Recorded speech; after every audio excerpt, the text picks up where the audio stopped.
اے پیغمبر اسی طرح ان سے اگلے لوگوں نے کیا تھا، تو پیغمبروں کے ذمے اللہ کے احکام کو کھول کر سنا دینے کے سوا اور کچھ نہیں۔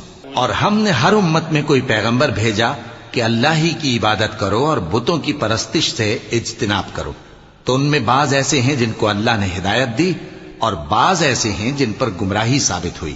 سو زمین میں چل پھر کر دیکھ لو کہ جھٹلانے والوں کا انجام کیسا ہوا۔ اگر تم ان کفار کی ہدایت کے لیے بہت زیادہ خواہش رکھو، جس کو اللہ گمراہ رہنے دے اس کو وہ ہدایت نہیں دیا کرتا، اور ایسے لوگوں کا کوئی مددگار بھی نہیں ہوتا۔ اور یہ اللہ کی سخت سخت قسمیں کھاتے ہیں کہ جو مر جاتا ہے اللہ اسے زندہ کر کے نہیں اٹھائے گا۔ کیوں نہیں؟ یہ اللہ کا وعدہ سچا ہے اور اس کا پورا کرنا اسے ضرور ہے، لیکن اکثر لوگ نہیں جانتے۔ تاکہ جن باتوں میں یہ اختلاف کرتے ہیں وہ ان پر ظاہر کر دے اور